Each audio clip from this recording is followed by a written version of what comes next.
सच, साहस, सरोकार।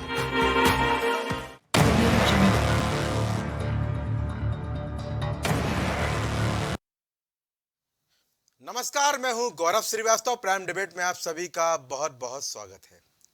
चुनावी राजनीति यानी देश की राजनीति, देश की राजनीति यानी चुनावी राजनीति, दोनों पूरक हैं एक दूसरे के। क्योंकि यहाँ पर देश की राजनीति में केवल चुनावी राजनीति नजर आ रही है। रणनीति जब चुनाव की होती है तो यहाँ पर सारी पार्टियां सक्रिय हो जाती हैं। चुनाव चीज ही ऐसी है और चुनाव के माध्यम से सत्ता की सबसे ऊंची कुर्सी पर बैठने के लिए सभी दल एक दूसरे के साथ लड़ रहे हैं, मेहनत कर रहे हैं, रणनीति बना रहे हैं। काश हम उम्मीद करते हैं कि ऐसी रणनीति जनता के मुद्दों के लिए बनती, पर यहाँ पर जनता के मुद्दों की सुध किसको है? यहाँ पर सुध है केवल और केवल एक जरूरत की, और वो जरूरत है केंद्र की कुर्सी तक पहुंचने की। बीजेपी लगातार मंथन कर रही है, चर्चाएं कर रही है, टिफिन चर्चा कर रही है, चाय चर्चा कर रही है, अलग अलग वर्गों से संवाद कर रही है। प्रेस वार्ता के माध्यम से लगातार दौर चला अपने 9 साल के कार्यकाल को जनता के बीच पहुंचाने का, और कार्यकाल पहुंचाया गया और समाज के हर वर्ग से बात करने का प्रयास किया जा रहा है लगातार। चाहे वो कारखाने में मौजूद मजदूर हो, श्रमिक हो, रेहड़ी वाले हो, शिक्षाविद हो, कलाकार हो, या जो भी हो, सबसे यहाँ पर चर्चा करने का प्रयास बीजेपी द्वारा लगातार किया जा रहा है। और बूथ स्तर पर मजबूत करने के लिए भी लगातार कवायद चल रही है। कारण 24 के चुनाव को जीतना, कारण सत्ता की सबसे ऊंची कुर्सी पर तीसरी बार पहुंचना।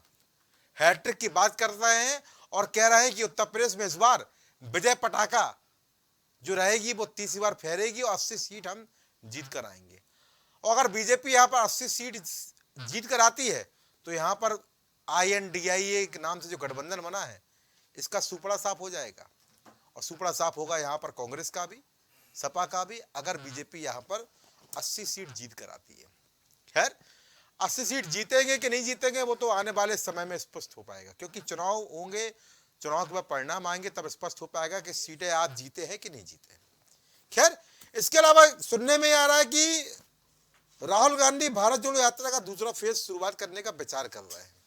सूत्र बताते हैं, खबर विश्व सूत्र पर ही काम करते हो, हमारे सूत्र बताते हैं कि शायद 15 अगस्त से यात्रा शुरू हो सकती है, और यात्रा गुजरात के पोरबंदर शुरू होगी, और ये यात्रा लंबी जाएगी। लंबी इसलिए जाएगी क्योंकि अगर हम बात करें तो इससे पहले भी तमाम तरह की यात्राएं की गई हैं और यात्राओं ने इतिहास बदला है। ये यात्राओं की बात पहली बार नहीं है, बल्कि ये यात्रा कुछ अलग होगी। अगर पुरानी यात्रा की बात करें तो लगभग 136 दिन की यात्रा थी और 35-70 किलोमीटर राहुल गांधी ने यात्रा की थी, और कन्याकुमारी शुरू होकर यात्रा कश्मीर के लाल चौक पर खत्म हुई थी। अगर जो यात्रा 15 अगस्त के प्रस्तावित मानी जा रही है तो जानकारी मुताबिक गुजरात के पोरबंदर शुरू होगी, और इसका समापन जो है वो रहेगा नॉर्थ ईस्ट में त्रिपुरा की राजधानी अगरतला में। और ये भी कहा जा रहा है इस दौरान करीब 25 दिन उत्तर प्रदेश में भी बिताए जाएंगे, क्योंकि अगर भारत जोड़ो यात्रा के पहले फेज की बात करें तो केवल महज 3 जिले ही वहां टच किए गए थे, गाजियाबाद, बागपत और शामली, और इसके बाद यात्रा सीधे चली गई थी आपकी कश्मीर की तरफ। खैर, यात्रा है, पर यात्रा के माध्यम से राहुल गांधी ने अपनी छवि में बहुत कुछ सुधार किया था, और लोग बोल रहे थे कि उनकी हाफ टी शर्ट में यात्रा, सर्दी में यात्रा लोगों के लिए प्रेरणा स्रोत बन रही थी। बड़े बड़े लोग जुड़ रहे थे, सबकी फोटो और वीडियो वायरल हो रहे थे और स्पष्ट कर रहे थे कि हमारे देश में अब भी जब कोई यात्रा निकाली जाती है, लोग सड़क पर उतरते हैं तो जनता भी उनको समर्थन देती है, पब्लिक भी समर्थन देती है, समाज के विशिष्ट वर्ग के लोग भी उनको समर्थन देते हैं। खैर, भारत जोड़ो यात्रा खत्म हुई, यहाँ पर अब दूसरी फेज की यात्रा की बात कही जा रही है। अब यात्रा उत्तर प्रदेश भी होकर जाएगी, जिस उत्तर प्रदेश को कांग्रेस पार्टी फिलहाल बहुत गंभीरता से नहीं ले रही है। भैया गंभीरता से लेती तो यहाँ पर विधानसभा चुनाव से मात्र 10 महीने पहले प्रियंका गांधी लड़की हूं लड़ सकती हूं के नारे के साथ नहीं आती, और 40% महिलाओं को टिकट नहीं देती, और जैसे ही चुनाव के परिणाम आते हैं 2 सीटों कांग्रेस को मिलती हैं, वैसे ही प्रियंका गांधी का आना उत्तर प्रदेश में खत्म हो जाता है, बंद हो जाता है। पहले भी बहुत कम आते थे बड़े बड़े नाम कांग्रेस पार्टी के, और राहुल गांधी का आना भी बंद। यानी तो चुनाव था तो तमाम मुख्यमंत्री भी यहाँ आते थे कांग्रेस शासित राज्यों के, वो बताते थे कि क्या कुछ बेहतर किया हमने कांग्रेस के राज्यों में जहां पर हमारी सरकार है। श्वेत पत्र भी जारी किए गए, और जैसे ही परिणाम आए तो सारे श्वेत पत्र पर भी पब्लिक के आशाओं के साथ बह गए। पब्लिक की आशा मैंने से बोलता हूँ कि विपक्ष से भी पब्लिक आशा करती है, क्योंकि पब्लिक ने जनता का जनाधार भी उनको दिया है। अगर सत्ता पक्ष दिया है तो विपक्ष भी दिया है, और विपक्ष की यह भूमिका निभानी चाहिए। अगर कोई पार्टी निभाती नहीं है तो पब्लिक उसको जनाधार नहीं देती है। 2022 के चुनाव में हम देख चुके हैं, और निकाय चुनाव में जिस तरह से बाखबर दिया गया एक प्रकार से, वो स्पष्ट करती है कि आने वाले समय में कांग्रेस को अपनी जमीन मजबूत करने के लिए उत्तर प्रदेश में बहुत मेहनत करनी पड़ेगी। इसके अलावा सबसे महत्वपूर्ण बात यह भी है कि जानकारी के मुताबिक आगामी 9 अगस्त से सुनने में आया है कि समाजवादी पार्टी भी यात्रा निकालने जा रही है, साइकिल यात्रा। भाई साइकिल यात्रा अखिलेश यादव पहले भी निकाले हैं, और चमत्कार भी किए थे और बदलाव भी किए थे, हमने देखा है। अभी बदलाव साइकिल यात्रा कितना करेगी, कितना लोग जुड़ेंगे, जनता का दिल जीतेगी कि नहीं जीतेगी, ये तमाम प्रश्न हमारे सामने, और यही हमारी चर्चा का विषय है। क्योंकि यहाँ पर बूथ की राजनीति भी है, संगठन की मजबूती भी है, रणनीति भी है, यात्राओं का जोर है, और यहाँ पर भारत जोड़ो यात्राओं से एक कोलाहल की स्थिति बनाने जा रही है कांग्रेस पार्टी। तो वहीं अखिलेश यादव भी अब साइकिल के माध्यम से, अपने चुनाव चिन्ह के माध्यम से जनता के बीच उस जनाधार को पाने के प्रयास कर रहे हैं, जो कभी समाजवादी पार्टी की भूमिका होता था, आधार होता था, 4 बार सरकार बनाने में काम आया था। मैं पूरी चर्चा विषय हमारे साथ मेहमान जो चुके हैं रूबरू करा दूं, क्योंकि आज का जो मुद्दा है बड़ा महत्वपूर्ण है, और मेहमान जो चुके रूबरू करा दूं आप सभी को। भारतीय जनता पार्टी से देशबंधु दीक्षित अपनी बात रखेंगे, प्रवक्ता सभा के रूप में रविंद्र प्रताप सिंह का भी बात रखेंगे, प्रवक्ता आपके रूप में प्रखर श्रीवास्तव अपनी बात रखेंगे, कांग्रेस की फॉरवर्ड प्रवक्ता सुरा मिश्रा अपनी बात रखेंगी, गजेंद्र त्रिपाठी भाई राजनीति विशेषज्ञ के रूप में अपनी बात रखेंगे, और वरिष्ठ पत्रकार रूप में जनाब आबिद साबरी अपनी समीक्षा से पूर्ण राय देंगे। आप सभी का इस कार्यक्रम में बहुत बहुत स्वागत है। तो पहला सवाल देशबंधु दीक्षित। देशबंधु भाई, दूसरा फेज आ रहा है भारत जोड़ो यात्रा का, तैयार हो जाइए आप, क्योंकि आप तो बोलते रहे कि बैंड बाजा की टोली है, दूल्हा कौन है, बाराती कौन है, आप लगातार कटाक्ष करते रहते थे। खैर, कटाक्ष तो हमारे लोकतंत्र की व्यवस्था है और नई बात नहीं है अगर कोई कटाक्ष कर रहा है, पर यहाँ पर सुनने में आ रहा दूसरी यात्रा निकलने जा रही है, और यह भी सुनने आ रहा है कि ये दूसरी यात्रा में तमाम बड़े नेता, विपक्ष के नेता भी शामिल हो रहे हैं। सुनने में यह भी आ रहा है कि चौधरी जयंत सिंह भी शामिल होंगे, और अखिलेश यादव, तेजस्वी यादव भी शामिल होंगे, और ये भी जानकारी मिली कि शायद आम आदमी पार्टी भी शामिल हो सकती है। तो अगर यहाँ यात्रा निकाली जा रही है, पहले 136 दिन की यात्रा थी, उधर फिर बड़ी यात्रा पोरबंदर शुरू होकर अगरतला में समाप्त होगी, और लगभग उत्तर प्रदेश के 27 महत्वपूर्ण सीटों पर दौरा भी रहेगा। खासतौर से पश्चिम की बात करें, संभल, बिजनौर, नगीना, मुरादाबाद, रामपुर जो क्षेत्र है वहां पर भी यात्रा जाएगी, और आपके विजय अभियान को रोकने का पूरा प्रयास करती नजर आएगी। कैसे देखते, चुनौती बनेगी आपके लिए भारत जोड़ो यात्रा और समाजवादी पार्टी की साइकिल यात्रा। देशबंधु दीक्षित, जवाब आपको लेना है। नहीं, देखिए, लोकतंत्र में सबको अपना अधिकार होता है कि वो यात्रा कर सकते हैं, आंदोलन कर सकते हैं जी। और आपको बता दूं गौरव जी, यही भारत के लोकतंत्र की खूबसूरती है। पहला चरण समाप्त हुआ जी, उसके क्या परिणाम आए ये आपने अभी देखा। 1 वर्ष पहले ही चुनाव उत्तर प्रदेश में हुए 2022 में जी, इसमें आपने अभी चर्चा की, तो पश्चिम के क्षेत्र में कोई खासा प्रभाव पड़ा नहीं। अच्छा। और उसके बाद आपको भी बता दें जी, कि उत्तर प्रदेश में इन्होंने सारे असफल प्रयोग कर लिए हैं। अच्छा। आपने देखा होगा, जो ध्रुव विरोध, एक दूसरे के ध्रुव विरोधी थे, यानी एक फूटी आंखों नहीं सुहाते थे। अच्छा। बुआ का भी तालमेल आपने देखा, और 2 राजकुमार, अब ये ध्रुव विरोध की बात तो मत करिए। साइकिल पंचर, ऐसे तो आपको ओम राजभर भी आप पानी पी के कोसते थे पार्टी में, आपके आ गए, तो ध्रुव विरोध की बात मत करिए। ये नीति की बात मुझे अच्छी नहीं लगती है।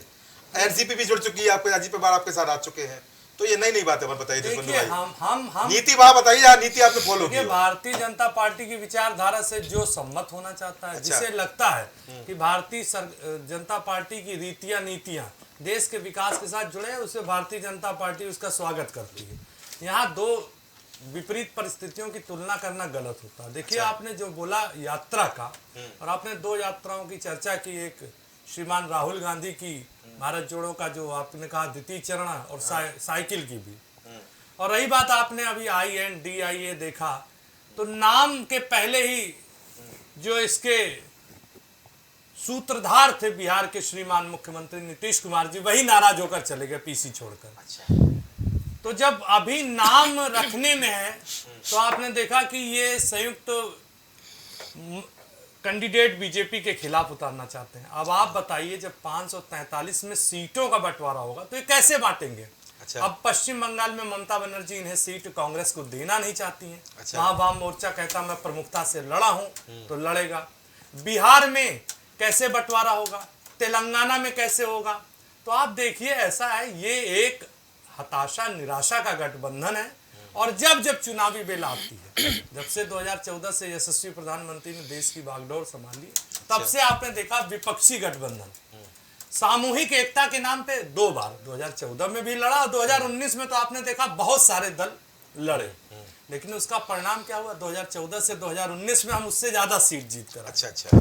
तो इस यात्रा से हाँ एक सकारात्मक बदलाव हुआ कि राहुल गांधी अपनी महलों को छोड़कर धरातल पे उतरे और उनको मालूम हुआ कि भारतवर्ष है कैसा। अच्छा, ठीक है। एक्चुअली सोने का चम्मच लेने वालों को उन्हें मालूम नहीं था कि भारत एक विविधता का देश है, यहाँ विभिन्न लोक संस्कृतियों का देश है।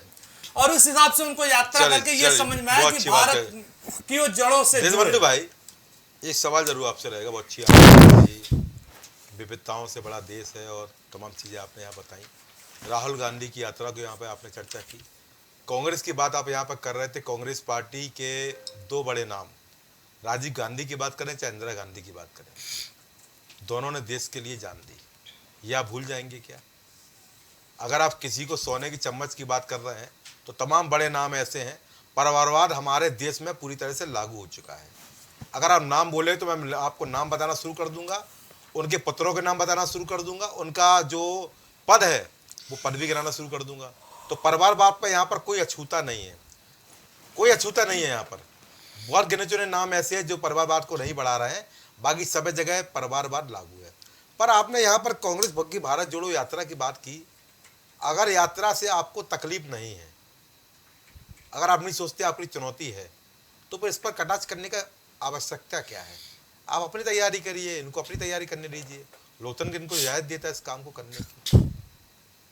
गौरव भाई देखिए, आपने बहुत अच्छा मुद्दा उठाया जी। देखिए, परिवारवाद की परिभाषित ही करना मैं चाहता हूं। देखिए, आप भी एक एंकर हैं जी, लेकिन आपके बाद आपका पुत्र क्या पत्रकारिता से नहीं प्रारंभ, वो ऐसा माहौल बन जाता है। अच्छा। मैं एक इंजीनियर हूं, घर में वैसा वातावरण दे, लेकिन अब कह दें कि प्राइम टीवी के इसी चैनल में वही शो करेगा, ये परिवारवाद है। अच्छा। आपको मैं बताना चाहता हूं, यानी अब आप जानते हैं कोई नेता का लड़का हो, वो जाके किसी विभाग में जाके सचिव बन जाता है, तो ये क्या, इसको क्या बोलेंगे? वो योग्यता रखता था क्या? नहीं, देखिए, योग्यता रख के अगर आदमी प्रमाणित करके आए, और कोई जरूरी नहीं कि इस कुर्सी पे नहीं गौरव भाई, आप मेरी बात को नहीं समझे। मैं समझ गया। मैंने आपसे कहा ना, आपका बेटा पत्रकारिता जगत में आपसे ऊंचा न मुकाम हासिल करे, ये तो जरूरी है, लेकिन प्राइम टीवी के इसी स्टूडियो में इसी टेबल पर बैठ के अगर वो एंकरिंग का काम करे, यह सर्वदा सत्य नहीं हो सकता। अच्छा। दूसरा परिप्रेक्ष्य आपको बता दें, कांग्रेस पार्टी में आप बता दीजिए 20 साल बाद कौन अध्यक्ष होगा? मैं बता दूं भाई, कांग्रेस राहुल गांधी के बेटे का बेटा होगा, अगर होगा तो। अच्छा। लेकिन भारतीय जनता पार्टी या अन्य पार्टियों में ऐसा नहीं है। अच्छा। वहां कोई भी कार्यकर्ता आप देखे होंगे जमीन से जुड़ के। अच्छा। अब ये तो विरोधाभास रहा कि इस समय जो है मल्लिकार्जुन खड़गे, और आपने देखा होगा जब तब भी आपने कमान देखी कि भले बाहर का अध्यक्ष रहा हो, लेकिन सत्ता का नेतृत्व तो हमेशा कांग्रेस की पार्टी के एक में, ये परिवारवाद है। और इसका भारतीय जनता पार्टी फुलजोर विरोध करती है। और मैं यह कहता हूं, देखिए, यात्रा करना लोकतंत्र में सबका अधिकार है, करे, चाहे सपा की समाजवादी पार्टी की साइकिल यात्रा हो, चाहे वो, उससे हमें कोई इतराज नहीं, ये इनका अंदरूनी मामला है। लेकिन इससे अगर जनता से जुड़ी समस्याओं का समाधान है तो वो सकारात्मक पक्ष होगा, और अदरवाइज केवल ये एक छद्म अगर प्रसिद्धि के लिए है तो उसका कोई प्रभाव नहीं है। यहाँ पर यात्रा में हम पुनः यहाँ पर यात्रा यशस्वी लोकमंच, बहुत अच्छी बात कही देशबंधु भाई, पर हमें तो पता ना, यात्रा यहाँ पर जनता के लिए नहीं, अपने स्वार्थ के लिए होती है। कोई भी यात्रा कर ले, आप अपनी ये कोई यात्रा बता दीजिए जो जनता के लिए की हो आपने। सब स्वार्थ के लिए, राजनीति के लिए है। यहाँ पर ये नहीं बोल सकते हैं कि कोई आदमी यहाँ पर यात्रा जनता के लिए कर रहा है। मैंने अपनी डिबेट की शुरुआत में भी कहा कि गठबंधन भी हुआ तो यहाँ पर स्वार्थ के लिए हुआ है। INDIA बना है, स्वार्थ के लिए बना है। और चूंकि यहाँ पर आप गठबंधन पर कटाक्ष कर रहे थे, मैं आपको एक बात जरूर याद दिलाना चाहूँगा कि जब मनमोहन सरकार 10 साल कार्यकाल अपना पूरा कर रही थी, तब आप भी मजबूत विपक्ष की भूमिका पर निभाते हुए एक गठबंधन के साथ चुनाव लड़े थे, जब आपको 2014 में जीत हासिल हुई थी। वो अलग बात है कि आपको प्रचंड बहुमत मिला था और बीजेपी ने एक ऐसा इतिहास रचा था जो कि आदमी उम्मीद नहीं कर रहा था। अच्छी चर्चा वैसे है, आपकी मेहनत वहाँ पर रंग लाई थी। पर अगर कोई गठबंधन होता है तो गठबंधन का केवल और केवल एक उद्देश्य होता है, अपने आप को सत्ता में लाना। जनता की बात बाद में होती रहेगी। ठीक है, तो हमारे साथ यहाँ पर सुधा मिश्रा जुड़ी हुई है। सुधा जी, भारत जोड़ो यात्रा आप करने जा रही हैं, सुनने में आया है दोबारा, और उत्तर प्रदेश में तमाम जिलों में जाएगी। हालांकि पिछली पहली बार में उत्तर प्रदेश को टच नहीं किए थे। ये चुनाव के समय ही उत्तर प्रदेश की याद क्यों आ जाती है? लड़की हूँ, लड़ सकती हूँ, पर आ नहीं सकती हूँ, ये समस्या क्या है भाई? केवल चुनाव के समय क्यों आते हैं याद? और चुनाव के समय उत्तर प्रदेश क्यों याद आता है? क्या उत्तर प्रदेश बहुत छोटा सूबा है क्या? मुझे समझ में नहीं आता। या कांग्रेस पार्टी बहुत छोटे राज्य के रूप में उसको समझती है? केंद्र की सत्ता की जो है निश्चितता उत्तर प्रदेश से क्लियर होती है। पार्टियां मेहनत करती है उत्तर प्रदेश में। अभी हमने निकाय चुनाव भी देखा है, पूरा पूरा बाकओवर दे दिए, कोई बड़ा नेता नहीं आया। कर्नाटक चुनाव में बिजी थे।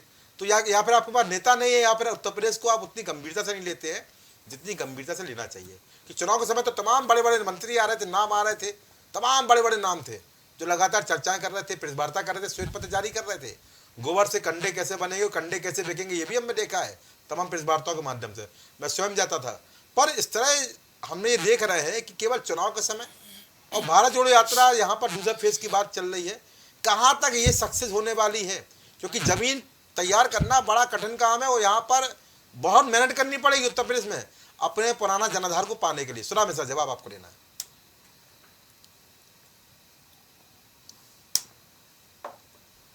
जी। और आपने उस बीच में जिस लकीर की हम बात कर रहे थे कि हम कन्याकुमारी से शुरू करेंगे और कश्मीर तक जाएंगे, जी। सीधी रेखा की बात थी, सीधे गए। जी।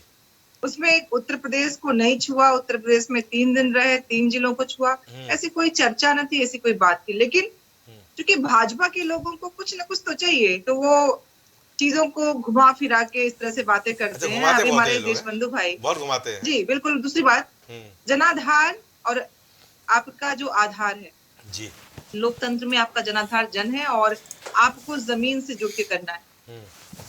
राहुल गांधी जी जब राजीव गांधी जी के घर में आए होंगे तो वे पूछ के नहीं आए थे, पुत्र के रूप में आए।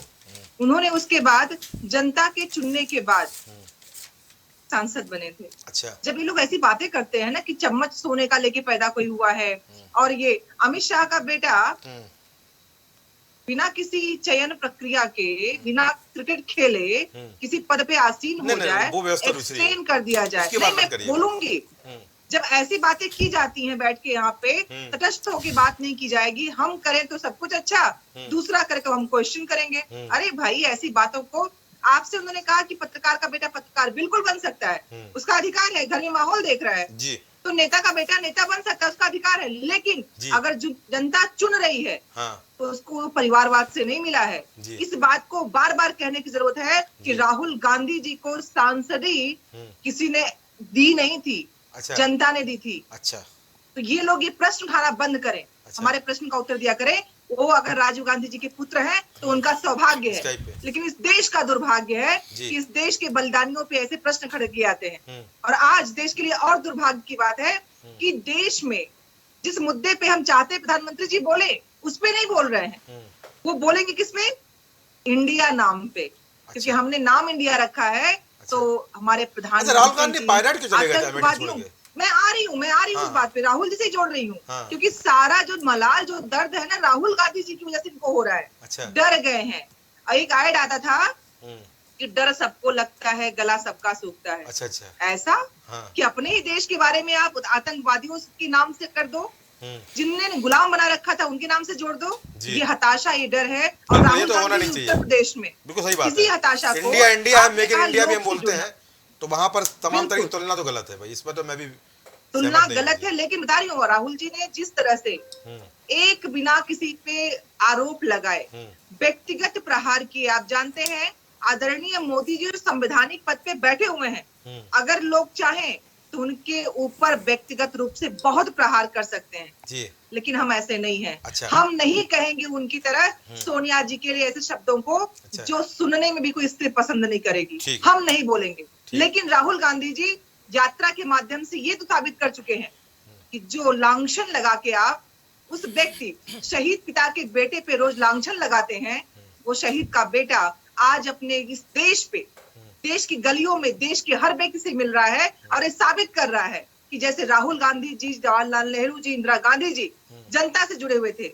आप बताइए, जो बच्चों को कांटेदार तारों के इस पार से ऐसे ऐसे ऐसे ऐसे खेल हो रहा है, कभी आपने इंदिरा गांधी जी, जवाहरलाल नेहरू जी को, राजीव गांधी को बच्चों को कटीले तारों के बाहर से बात करते हुए देखा है? नहीं। इस देश का ये दुर्भाग्य है कि हम बच्चों को ऐसे देखते हैं।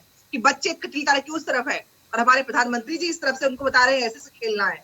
अरे कम से कम बच्चों को छूने की सौभाग्य तो देते। आप देश के प्रधानमंत्री थे, लेकिन नहीं। प्रश्न किस पे होगा?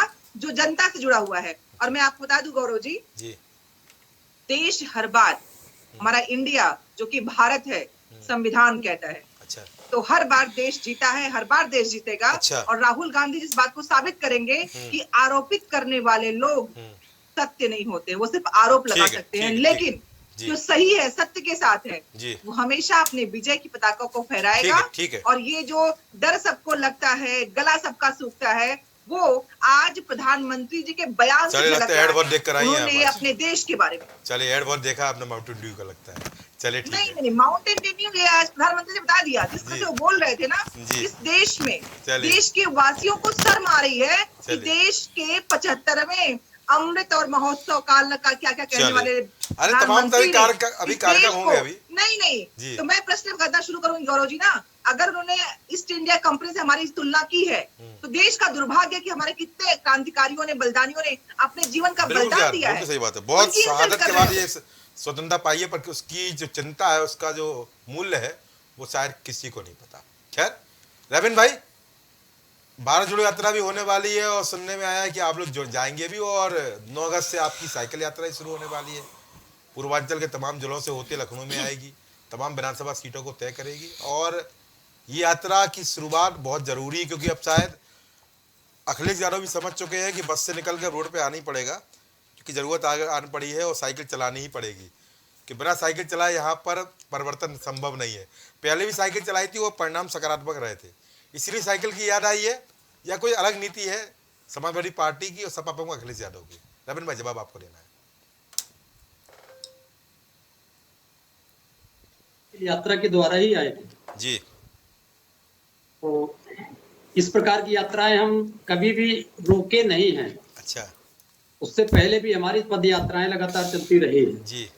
उसके बाद में भी चलती रही हैं। अभी हम लोगों ने लोक जागरण यात्रा का सफर पूरा किया है जी। तो ये जो यात्राएं हमारी होती हैं जी, ये चुनावी इवेंट नहीं होके अच्छा, जनता से जुड़ने के लिए होती है। चुनावी इवेंट क्यों बोल दिया आपने? चुनावी इवेंट कौन करता है भाई? अगर हमारी ये यात्रा चुनावी इवेंट होती हाँ।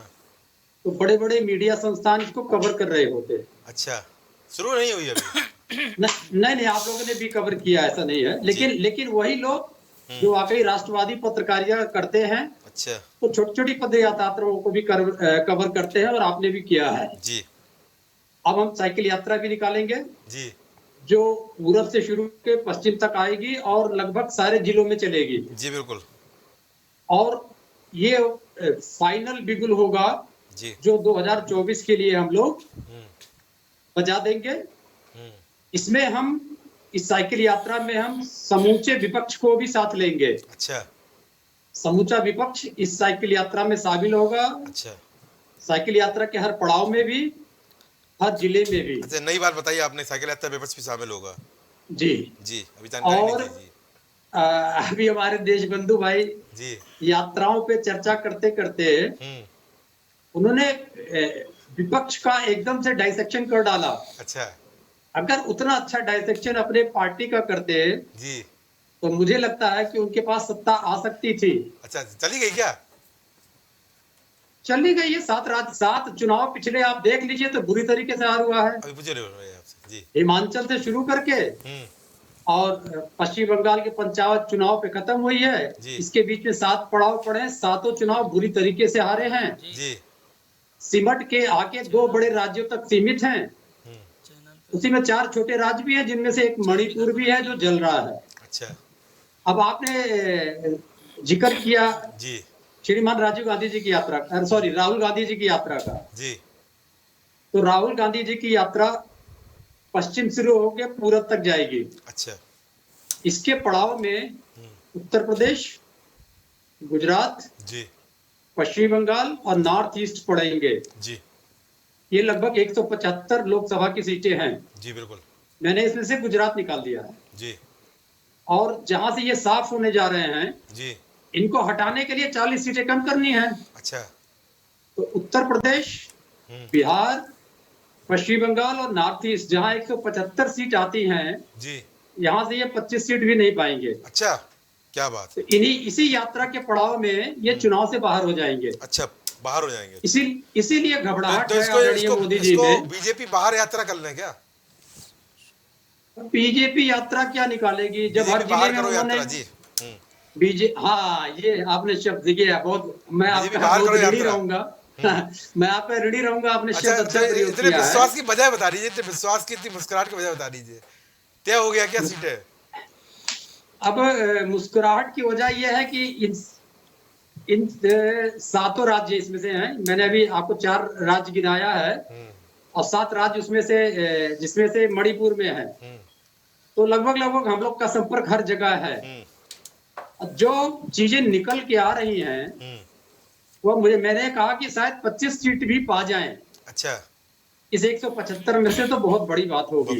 अच्छा, रविंद्र भाई, यहाँ पे देशबंधु बोल रहे थे कि आपकी आपस में नहीं पट रही है। पश्चिम बंगाल में वामपंथी बोल रहा है ममता बनर्जी समर्थन नहीं देंगे, ममता बनर्जी बोल रही है कांग्रेस समर्थन नहीं देंगे, उत्तर प्रदेश में भी यही जो है सिर फुटबॉल होने वाला है, कोई समर्थन किसको देगा। तो यहाँ पर हमारी पार्टी पंजाब में समर्थन देगी कि नहीं देगी, और दिल्ली में कांग्रेस आम आदमी पार्टी समर्थन देगी कि नहीं देगी, तमाम तरह की विषय वस्तु यहाँ पर बिंदु है जो चर्चा जरूरी है। तो सिर्फ बोल रहा है सिर्फ फुटबॉल की स्थिति है, और बीजेपी को बोल रहा है कि बाहर करेंगे केंद्र से। कैसे करेंगे बाहर भाई? देशबंधु भाई बोले थे। खाली देशबंधु भाई नहीं बोल रहे हैं। अच्छा, इसकी चिंता आदरणीय प्रधानमंत्री जी को भी है। अच्छा, ये चिंता इसलिए है कि उनके अपने पार्टी में कुछ भी बचा नहीं हुआ है। अच्छा, उन्होंने एक 38 पार्टियों का समूह बुलाया, उनको बैठने की भी जगह नहीं दिया। अच्छा, और बताया कि गठबंधन की हम सभा कर रहे हैं। स्पाई लगाए थे क्या वहां पर? स्पाई लगाई थी क्या आपने वहां पर? जानकारी कर ली, बैठने को भी नहीं दिया आपने वहां पर? हाँ, जानकारी तो करनी पड़ती है, ऐसी चीजें होती हैं। अच्छा, अच्छा, किसी को भी बैठने की जगह नहीं दी गई थी। अच्छा, सब खड़े थे। कम से कम जो फोटो भी निकल के आई होंगी वो भी आप लोग देख लीजिए। उस 38 पार्टी में से एक भी व्यक्ति, जिसमें से स्वयं प्रधानमंत्री भी शामिल अगर बैठे रहे हो तो बहुत बड़ी बात है। अच्छा, नहीं, हमारी फोटो देख रही है, ओम प्रकाश राजभर की फोटो भी हमको नजर आई थी कि वो प्रधानमंत्री नरेंद्र मोदी से हाथ मिला रहा है, ओम प्रकाश राजभर, सुबसपा प्रमुख। तो फोटो पुरानी थी क्या वो तो पुरानी मित्रता है उनकी भारतीय जनता पार्टी से। नहीं, उनकी अभी हाल की फोटो भी उन्होंने वायरल की थी कि प्रधानमंत्री जब बैठक में गए थे, 18 जुलाई की वो बैठक में गए थे, तो वहां पर बाकायदा हाथ मिलाते हुए और बड़े मुस्कुराहट के साथ वहां पर मुलाकात हो रही थी। आप बोल रहे हैं कि उनको बैठने नहीं दिया गया, तो अगर बैठने नहीं दिया गया तो मुस्कुराहट की वजह क्या रही? अब तो ओम प्रकाश जी तो सबसे बेचारे पीछे खड़े होने की जगह भी नहीं पा रहे थे। अच्छा, हाँ, अगर आप वो ग्रुप देख लीजिए 38 आदमियों का। अच्छा, तो सबसे पीछे खड़े होने की जगह भी नहीं मिल रही थी। अच्छा, ऐसा लग रहा था अपने पंजों पे खड़े होकर फोटो खिंचवाना चाह रहे हो। अच्छा, अब आदरणीय प्रधानमंत्री जी हैं, 38 पार्टियों की बैठक बुला रहे हैं तो फोटो तो खिंचवाएंगे ही। चलिए, अगर फोटो नहीं खिंचवाएंगे तो प्रधानमंत्री नरेंद्र मोदी कैसे कहलाएंगे? चलिए, ठीक है रविंद्र भाई, ठीक है, दोबारा लूंगा। ठीक है, प्रखर श्रीवास्तव, हमारी पार्टी। भाई क्या बात है प्रखर भाई, बड़ा मुस्कुरा रहे थे। हमारी पार्टी लगातार संघर्ष कर रही है, मणिपुर हिंसा पे भी लगातार घेर रही है सरकार को। खैर, संघर्ष के लिए आप इस समय जीवंत हैं, मैं तारीफ करूंगा, काबिल तारीफ है कि भले हो कुछ ना हो, भले उत्तर प्रदेश में सीटें आए अथवा ना आए, भले ही विधानसभा भले ही जीते या ना जीते, भले ही गुजरात में सरकार बना ना बन पाए, पर जिस तरह से आपका जो सिस्टम चल रहा है वो यहाँ पर काबिल तारीफ है। पहले दिल्ली में तीसरी बार सरकार, पंजाब में सरकार बेहतर तरीके से रन कर रहा है, और सबसे महत्वपूर्ण बात है कि जनता के बीच विपक्ष की भूमिका को निभा रहे हैं, जो भूमिका फिलहाल अन्य पार्टी द्वारा बहुत बेहतर तरीके से नहीं निभाई जा रही थी। प्रकाश श्रीवास्तव, कैसे देखते हैं कांग्रेस की यात्रा को और समाजवादी पार्टी की साइकिल की यात्रा को? क्या बदलाव होगा?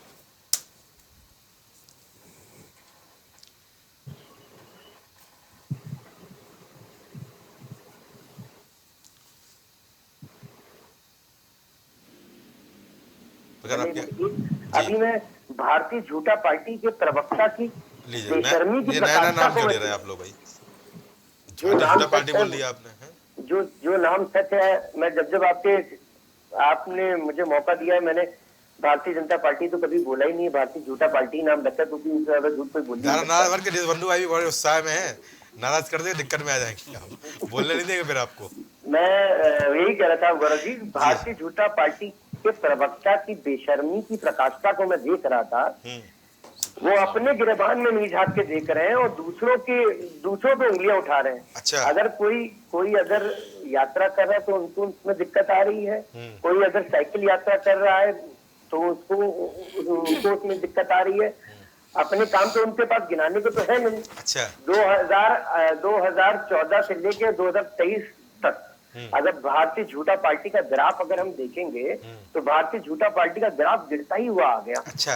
पहले कहाँ अब 14 से 19 तक गिरा होता ना, 19 में सरकार ना आती, 19 में कैसे आ गई भाई? बता तो रहा हूँ 2018 में बना के आ रहा है क्या पब्लिक को? 2018 मुझे कह लेने दीजिए, आप बहुत वरिष्ठ पत्रकार है, मुझे थोड़ा सा अगर मौका दे देंगे तो। नहीं, आपने कहा ना कि ग्राफ गिर रहा तो 19 में कैसे आ गया? ग्राफ गिर रहा था। मैं आपको जो बताने जा रहा हूँ वो मैं आपको ग्राफ के अकॉर्डिंग ही बताऊंगा। मैं आप कहेंगे तो आपके सम्मानित पहले फोटो भी दिखा दूंगा। बताइए 2018 में 21 राज्यों में इनकी सरकार थी। अच्छा। आज 2023 आ गया, 15 राज्यों में समझ के रह गए हैं। अच्छा। और 2024 तक आएगा तो इनका टुकड़ा पूरी तरीके से भारतीय जनता पार्टी का सामने आ जाएगा। अच्छा। दूसरा मैं आपको बताना चाह रहा हूँ कि एनडीए की इन्होंने इंडिया के जैसे जितने हम विपक्षी दल से सब बैठक कर रहे थे, इन्होंने भी एनडीए की बैठक बुलाई, जो आपकी न्यू डीलर ऑफ अडानी है। अच्छा। न्यू डीलर ऑफ अडानी जो है, इन्होंने अच्छा, एनडीए का नाम दे रहे क्या आप? अरे आपको नाम मार्केट में इतना ज्यादा नाम दो ही प्रोडक्ट के तो नाम चल रहे हैं मार्केट में। अच्छा। एक मोदी वॉशिंग पाउडर और एक न्यू डीलर ऑफ अडानी। अच्छा। गौरव जी, आपको नहीं पता ये नाम? यहाँ से सब पता है, आपका ही पता है, उनका ही पता, सबको मैं पता है।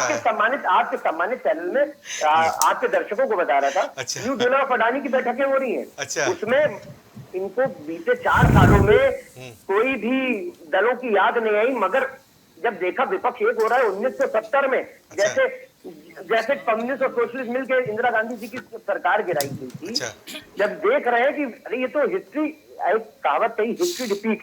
तो आज की डेट में आज ये क्लियर है कि 2024 का चुनाव भारतीय जनता पार्टी की गले में एक फांस की तरह एक हड्डी फंस चुकी है और अब ये ना इसको निकल पा रहे नहीं उगल पा रहे। और मैं आपको एक बात और कहना चाहता हूँ कि इनकी बेशर्मी की प्रकाशिता को तो इस तरीके से देखा जाए, आज आदरणीय प्रधानमंत्री नरेंद्र मोदी जी आज इंडिया की तुलना ईस्ट इंडिया कंपनी से कर रहे हैं। चलिए।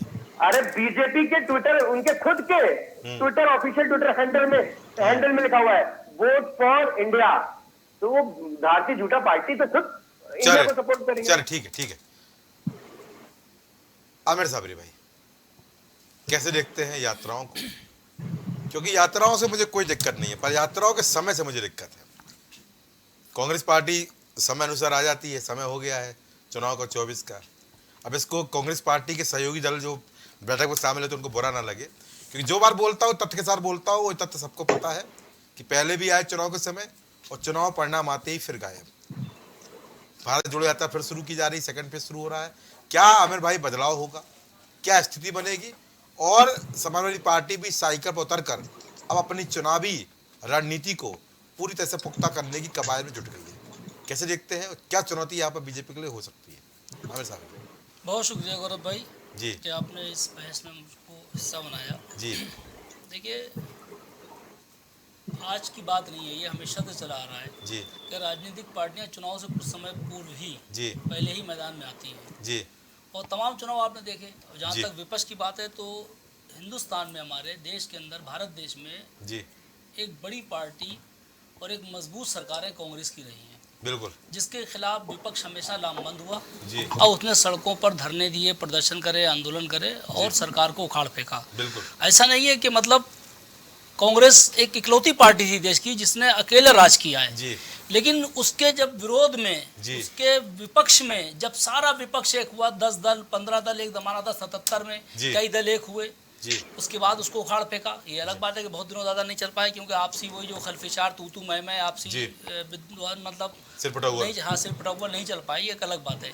उसके बाद फिर एक बड़ा विपक्ष 89 में आया, 89 में गौरव जी।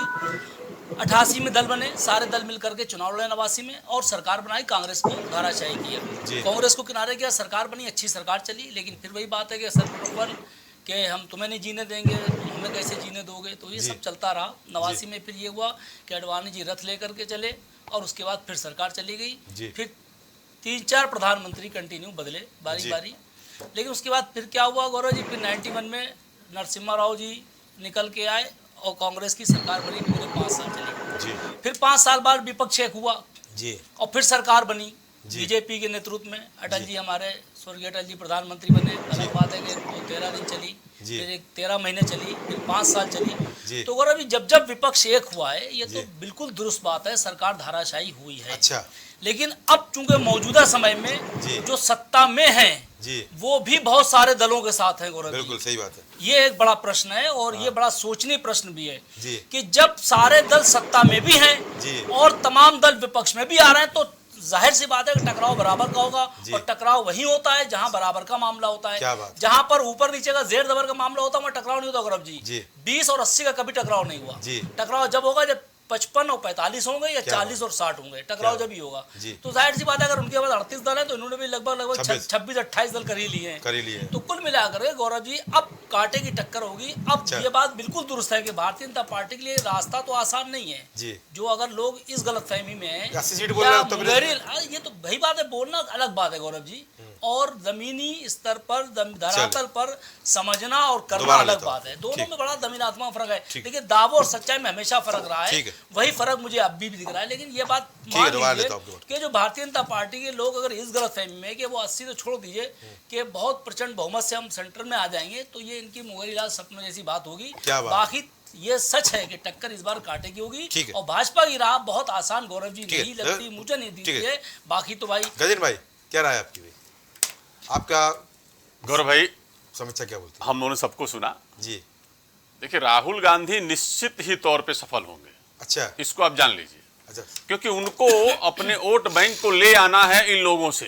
किनसे? जो लोग उन्हीं के वोट बैंक पे पार्टी बन के बैठे। अच्छा, चाहे वो समाजवादी पार्टी हो, तो राहुल गांधी सफल किस चाहे बात में होंगे? मैं जो बात आपसे कह रहा हूं उसको आप बहुत ही अनुभव के साथ आप हैं, जानते हैं कि राजनीति क्या है। जी। उनके जो सलाहकार हैं उन्होंने कहा कि आप यात्रा लगातार करते रहिए और एक न एक दिन यह आएगा समय कि विपक्ष आपके यात्राओं में शामिल हो जाएगा। क्या बात? उसी दिन वोट का ट्रांसफर होगा कांग्रेस में। जी जी, ठीक है जी। अंदर से भय कांग्रेस को नहीं है, अंदर से भय उनके साथ आने वाले लोगों में है। अच्छा। अभी जो बात हुई ना कि समाजवादी पार्टी के इस यात्रा में विपक्ष शामिल होगा। अच्छा। निश्चित तौर से कांग्रेस भी चाहती है कि हमारे साथ वो भी आए, उनके साथ हम भी आए।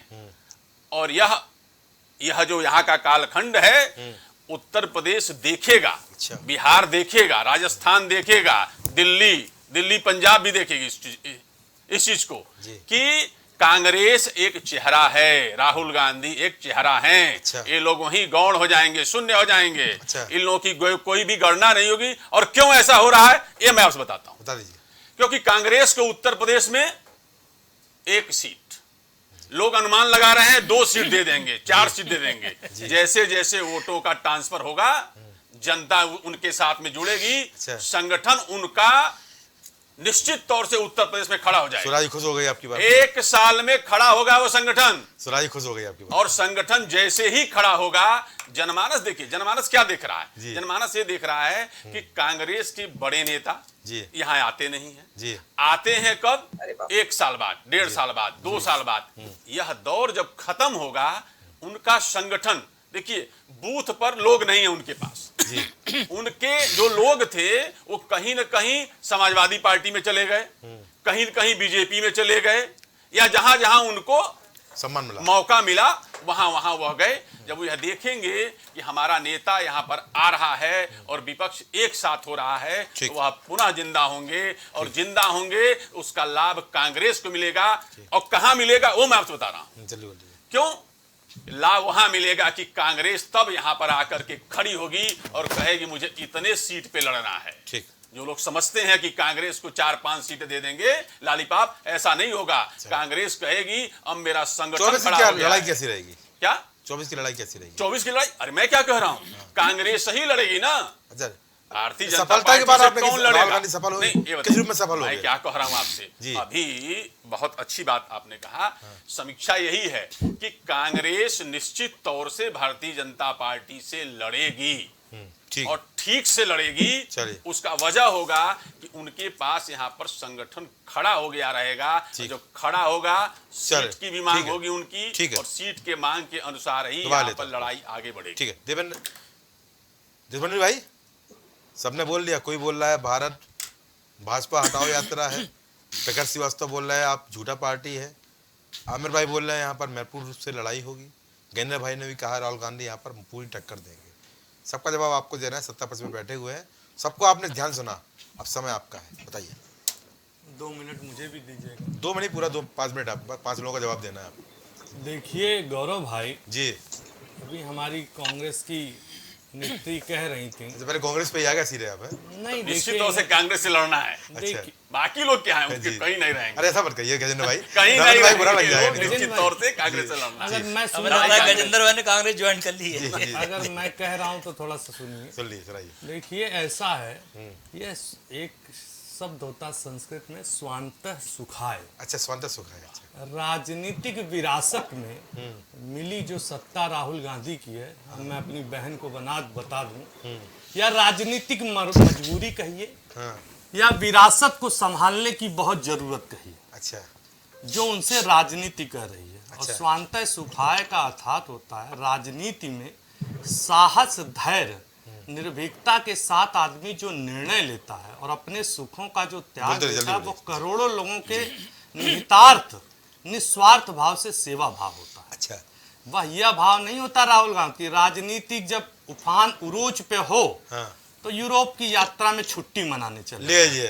और आपने जो यात्रा की बात चले गए थे। नहीं, सुनिए सुधा जी, मैंने बोला, और यह जब देश को जरूरत पड़ी, और आपको बता दें केवल राजनीति टहलने का नाम नहीं। अच्छा। और यूपीए 2 में आपने देखा, जब दागी नेताओं पर अध्यादेश माननीय प्रधानमंत्री ने, बहुत सारे प्रधानमंत्री और सबने देश में, और उसको सार्वजनिक रूप से फाड़ देना, तो इसका मतलब यह है कि वह देश के प्रधानमंत्री को और लोकतंत्र पर उनका कतई विश्वास नहीं। अच्छा। और यह जो आपको बता दें, स्वांतः सुखाय की जो बेला है, और मजबूरी में टहलने का नाम राजनीति नहीं होती। राजनीति में जनता जनार्दन की सेवा के साथ, और ये यात्रा करके, अरे सुनिए, यात्रा करके, और सबसे युवा राजकुमार अगर अपनी गंभीरता को साबित कर रहे हैं तो ये बड़ा मिथ्या है। और हमारे एक महानुभाव थे जो पार्टी अभी 10 वर्ष पहले आई,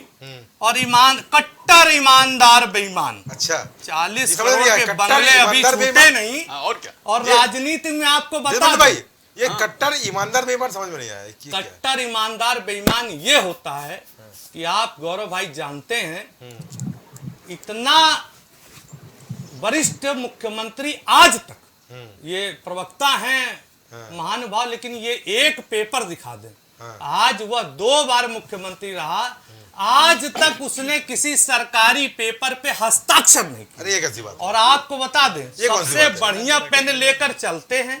अरे उसका उदाहरण ही है। अच्छा। कि सब मंत्री जेल में जा रहे हैं, और जो आदमी 9 साल पहले अन्ना हजारे की ईमानदारी, कट्टर ईमानदार बेईमान की शपथ लेके आता है और अपने बच्चों की कसमें खाता है। अच्छा। आज आप उनका सिला देख लीजिए कि खिड़की, दरवाजे और टाइल्स ही करोड़ों में है। अच्छा। और वो झाड़ू लेके आया, लेकिन उसने झाड़ू से सबको साफ कर दिया। अच्छा। और इस पार्टी का उदय ही ऐसा हुआ कि लोग, जितने लोग उसके सहयोग में थे, सबको किनारे करता गया। अच्छा। और श्रीमान उनके परम मित्र उप मुख्यमंत्री, लोग बोलते हैं कि आपकी बेटी, और आपको बता दे उप मुख्यमंत्री जी जेल में। अच्छा, उसमें फंसने का ये कारण है कि आज तक उसने कभी, अरे आम आदमी के पार्टी अगर एक पेपर दिखा दे, इनको मालूम ही नहीं होगा, ये अभी नए नए प्रवक्ता है, आज तक किसी भी सरकारी दस्तावेज पर उसने दस्तखत नहीं किए। और आपको बता दूं, अभी हमारे सपा के मान्यवर कह रहे थे, तो अभी 22 में आपने गठबंधन करके देख लिया, हमारी पार्टी को जोड़ा, और जो भी किया सारे जतन कर, और उसके बाद भी जनता जनार्दन ने आपको विपक्ष में बैठने का मौका दे दिया। अभी आप गुजरात, और ये दिन आ रहे थे 173-74 सीट, अरे आप उत्तर प्रदेश में आधार कहाँ, ये बता दीजिए 2019 के चुनाव में समाजवादी पार्टी कितनी सीट जीत ली? लीजिए देवेंद्र भाई जवाब दे लीजिए। और आपको बता दूं कि इसके पहले 2019 का चुनाव हुआ, 14 का चुनाव हुआ और बहुत सारे चुनाव में समाजवादी पार्टी हमारे खिलाफ उतरी और आपने साम दाम दंड भेद सब लगा लिया। अच्छा। और भारतीय जनता पार्टी को उत्तर प्रदेश की 24 करोड़ जनता का आशीर्वाद मिला। अच्छा। आप हमेशा चर्चा करते हैं हिमाचल की, कर्नाटक, अरे गुजरात की भी तो चर्चा करिए। 27 साल हो गए लगभग सरकार और वहां इतने बम्पर वोटों से जीते। उत्तर प्रदेश में 37 वर्ष बाद जीते, उत्तराखंड जीते, मध्य प्रदेश जीते। आप जहां हार की बात होती है वहां इंडिकेटर जाता है। देखिए ये इंडिकेटर ऐसा नहीं होता, इंडिकेटर दोनों साइड जाना चाहिए, इंडिकेटर एक टाइप नहीं होना चाहिए। और आपको बता दूं अभी हमारे राजनीतिक विश्लेषक ने एक बात कह दी, उसमें अपनी बात और जोड़ लूं कि जो कह रहे ना कि कांग्रेस जो है इनको सबको विलय करा लेगी। आप बताइए जब समाजवादी पार्टी और कांग्रेस उत्तर प्रदेश में आएगी तो सीटों का बंटवारा कैसे होगा? और हमारी कांग्रेस की नेत्री कह सकती हैं क्या राहुल गांधी वायनाड छोड़ के आएंगे रायबरेली लड़ने? कभी नहीं ले आ सकते। अरे जब लड़की हूं लड़ सकती हूँ। कर्नाटका की जीत का श्रेय तो श्रीमान राहुल गांधी लेते। वही मैंने बोला ना, स्वांतः सुखाय की बेला को त्यागना पड़ेगा। अच्छा। लेकिन उत्तर प्रदेश की हार का ठिकाना नहीं लेंगे, ना इनकी महासचिव ना इनके महान लेंगे। चलिए ठीक है, वही आपको बता दूं यह सीट का बंटवारा कैसे करेंगे? या समाजवादी से करेंगे, आपसे पूछ के करेंगे, रालोद से करेंगे या आपसे करेंगे? ठीक है, दिल्ली में कौन सी सीटें लड़ेगा? चलिए ठीक है, वो आपसे पूछ के बंटवारा करेंगे। ठीक है, आपसे पूछ लेंगे बंटवारा कैसे करना है। गौरव भाई पूछ लीजिएगा इनसे, आप देखिएगा ये विपक्षी पार्टियां कांग्रेस में विलय हो जाएंगी। और आपको बता दे, चलिए ठीक है, आम आदमी पार्टी जिस नुकसान आपके चुनौती बनेगी नहीं बनेगी, आज उसी के पीछे जा रही है कि हमको सीट दे। अरे ठीक है, विलय हो जाएगी, चलो मान लेता हूँ। चुनौती बनेगी नहीं बनेगी आपके लिए बड़ी? मैं हम लोग के लिए कोई चुनौती नहीं गौरव भाई। मैं इस चैनल पे हूँ, इस वीडियो को बहुत प्रामाणिकता से कह रहा हूँ। 9 वर्षों के किए गए कार्यकाल से 2024 में पुनः हैट्रिक मार के यशस्वी प्रधानमंत्री फिर झंडा फहराएंगे। ठीक है, चलो ठीक है, सुना मैं पूछे, सुना जी फिर झंडा फहर रहा है, आप हैट्रिक मार रहे हैं। गौरव जी आज तो मतलब आपने प्रवचन सुनवा दिया। अच्छा किया। मुझे लग रहा था देशबंधु भाई दार्शनिक हो गए आज। बहुत आराम से बोलिए। मुझे लग रहा था देशबंधु भाई दार्शनिक हो गए आज। मुझे नहीं हो गए जिस तरह से जी। दिक्कत ये बात थी, इन्होंने शब्द तो वाकई बोले लेकिन ये बोलना भूल गए कि फिल इन द ब्लैंक्स हम उसमें फिल कर लेते। आदरणीय प्रधानमंत्री जी, आदरणीय प्रधानमंत्री, क्योंकि स्वांतः सुखाय से लेकर, अरे भाई ऐसा तो नहीं फिर छुट्टी पर यूरोप चले जाएंगे चुनाव के समय। देशबंधु भाई, अरे 2024 के चुनाव में ऐसा तो नहीं फिर कोई जरूरत पड़ी तो छुट्टियां मनाना चलेगा। तो क्या दिक्कत है आपको मनाने छुट्टी? आपको दिक्कत है? क्योंकि यात्रा थक जाएंगे तो फिर राजनीतिक विरासत, क्योंकि उत्तर प्रदेश में तो कहीं इनका आधार है नहीं। एक सीट थी छोड़ के वायनाड चले गए। और सबसे पहली बात आने वाले 8 वर्षों में चुनाव लड़ पाएंगे ये भी देखना। प्रधानमंत्री जी बनारस आ गए, गुजरात छोड़ के लीजिए आए, लेकिन छोड़ के नहीं गया, बनारस जाके देख लिया, विकसित है। उत्तर प्रदेश का हाल लेने नहीं आए, पीढ़ियां हो गई रायबरेली और अरे कभी वहां भी जाकर ले लीजिए। विरासत में के लिए और आप यशस्वी लाग रखे हो। अच्छा, विशेषणों को कम करिए, कम हो रहा है विशेषण, इतने बार बार बढ़ के ना पूजा ना करिए। लोकतंत्र में जी रहे हैं हम। अच्छा, जो यशस्वी प्रधानमंत्री आपके हैं, महिलाओं पे एक शब्द नहीं बोल पाते हैं। लेकिन चुनाव लड़ना है उनको, बस बातें करनी है। देश का अपमान करना है, देश की महिलाओं का अपमान करना है। कल राजस्थान में हुआ, उसके लिए भी बोल दीजिए। बाड़मेर में चुप रहिए, सेंडवा तहसील पे कल जो हुआ, मैं चर्चा नहीं करना चाहता हूँ। सुधा जी आप पेपर नहीं पढ़ती हैं। एक बार श्रीमान राहुल गांधी ने वक्तव्य नहीं दिया, घटना आप पढ़ लीजिएगा, ट्विटर पे मैं भेज दूंगा आपको। कल बाड़मेर में सेंडवा में जो निंदनीय कार्य हुआ महिलाओं के साथ, वो कोई भूला नहीं है। चलिए सुन लीजिए, दुखती रख पे हाथ जवाब देना चाहिए। मुझे बोलना आता है, लेकिन महिला का सम्मान अगर किसी ने किया तो देश के प्रधानमंत्री ने किया। चलिए बोलिए। कोई सम्मान नहीं करते आप लोग, कोई सम्मान नहीं करते आप लोग, बोल रहे हैं कोई सम्मान नहीं करते आप लोग। अगर आप सम्मान कर रहे होते तो उस तरह राज्य में राज जल रहा होता। बेटियां निर्वस्त्र होकर घूमना नहीं। राजस्थान के कल बाड़मेर के सेंडवा में जो हुआ वो घटना नहीं मालूम है। मार के उसको निर्वस्त्र करके छोड़ दिया गया और मुख्यमंत्री ने संज्ञान तक नहीं लिया। आपकी जानकारी के लिए बता दूं। सुनिए, सम्मान तो दिख रहा है आपका, भारतीय जनता पार्टी का सम्मान यहाँ भी दिख रहा है कि एक ठीक है महिला नेत्री बोलना चाहती है, आप उनको बोलने नहीं दे रहे हो। ये हालात है आपके। गजेंद्र भाई देखिए बताऊं आपसे, इंडिकेटर एक टाइप में मैंने कहा सूचक एक ही तरफ नहीं होता। आप जो है आप राजनीतिक विश्लेषक हो, अगर कांग्रेस के प्रवक्ता बन के बन रहे हैं तो वो बात है। ऐसा है कांग्रेस की नहीं, देखिए यहाँ पर बोलने का मौका किसको दिया गया है, किसको बोलने के लिए कहा गया है, आपको कहा गया है क्या बोलने के लिए? बोलने के लिए कांग्रेस को कहा गया है, बोलने के लिए कांग्रेस को कहा गया है, लेकिन आप जो है लेकर बीच में बोलेंगे, ये क्या तरीका है? तरीका कौन सी है? कौन सा तरीका है? समय का तरीका है, चले समय का अपने बारे में। अगर आप कांग्रेस के आप जब बोल रहे थे, आप जब बोल रहे थे कोई नहीं बोल रहा था, आप जब बोले थे कोई नहीं बोल रहा था। दूसरों को भी समय दीजिए भाई। हो गया, चलिए सुरामा साहब बोलेंगे, सुरामा बात पूरी करिए, फिर रविंद्र भाई की बात देता हूं। बोलिए जसवंत प्लीज। अभी देखिए गौरव जी, मेन मुद्दा ये है कि दूसरों पे आरोप करना छोड़ के किसने क्या किया क्या नहीं किया, इस देश में आज वर्तमान में जो जघन्य चीजें हो रही हैं जी, ऐसी स्थितियां पैदा की गई हैं जानबूझ के राजनीति के लिए। आप सोच के देखिए, अगर बचपन में जिसे हम गंगा जमुनी तहजीब की बात करते हैं, बिल्कुल, अगर जवाहरलाल नेहरू जी ने ऐसी ही व्यवस्था चलाई होती तो क्या देश में हम विश्वगुरु बनने की बात जो ढकोसला बता रहे हैं कर पाते क्या? इनकी तरह हमने ये देश को रखा होता क्या रह पाते क्या? तो ऐसे देश के प्रधानमंत्री को, जिनको इस देश के लोगों की चिंता नहीं है, मात्र चुनाव लड़ना है और भोपाल में जाके अपने पार्टी के बूथों के लोगों को संबोधित करना है, लेकिन अगर सदन में लोग कह रहे हैं कि प्लीज बात करिए हमसे उस मुद्दे पे, तो उनके पास समय नहीं है। लेकिन आज बोलने के लिए समय है जब देश को बदनाम करना होता है, जब आतंकवादियों के संगठन से नाम लेना होता है। तो मैं जानती हूँ कि राहुल गांधी जी जिस जमीन से आए हैं, उनका जन्म लेना उस घर में उनका अपना नहीं था कि उन्होंने कहा हमको जन्म दो, लेकिन राजनीति में जिस तरह जमीन पर उतरकर जमीनी चीजों से जुड़कर वो जनता को समझ रहे हैं, जनता के दुख दर्द को देख रहे हैं। मणिपुर में काम था प्रधानमंत्री जी का, गए राहुल जी, उनको रोकने का भी प्रयास किया गया। तो राहुल जी जानते हैं कि इस देश के नब्ज को कैसे देखना है, जनता क्या सोचती है क्या चाहती है, उसका वो प्रयास कर रहे हैं। और मैं आपको कह दूं गौरव जी, भारत जोड़ो यात्रा ने इस देश में एक विश्वास जलाया है, इस विश्वास जगाया है जो इस देश को जोड़ के रखेगा, उसके जमीन को, इसकी जनता को और यहाँ के लोगों के विश्वास को। ठीक है। रविंद्र भाई कुछ बोल रहे थे आप? जी आपको टर्न है, बोलिए। ये देशबंधु जी से कहिएगा हस्तक्षेप नहीं करेंगे। पहले ही गाइडलाइन आ गई देशबंधु भाई, पहले ही बोल दिया, आपको अल्टीमेटम दे रही है, हस्तक्षेप भी करना हो तो वो भी करके देख ले एक साथ ही फिर हम लोग। जी बोलिए। इन्होंने कहा कि उत्तर प्रदेश में हमारी क्या स्थिति है। जी उत्तर प्रदेश की स्थिति बता दें जी। 19 के चुनाव में जी इनको 50% वोट मिला, तब भी हम लोगों ने इनकी 10 सीटें कम कर दिया। बिल्कुल। विधानसभा के चुनाव में 50% से घट के तैयारी करिए। देशबंधु भाई प्लीज, चुप रहा ना, देशबंधु भाई प्लीज चुप रहा, प्लीज आराम से मर्यादा में बोलिए। 50 से घट के 41 पे कर दिया। जी बोलिए। फिर अगले निकाय चुनाव में 41 से घट के 30 पे कर दिया। जी। फिर ये विलय की बात कर रहे थे। जी। इनके सारे बड़े नेता, मैं नाम नहीं लूंगा क्योंकि उन सारे नेताओं की मैं बहुत इज्जत करता हूँ। जी। 1977 में आके हाथ जोड़ रहे थे जी आदरणीय चंद्रशेखर जी के सामने कि हमें अपने साथ ले लीजिए, हम अपने पार्टी का विलय कर देंगे। जी।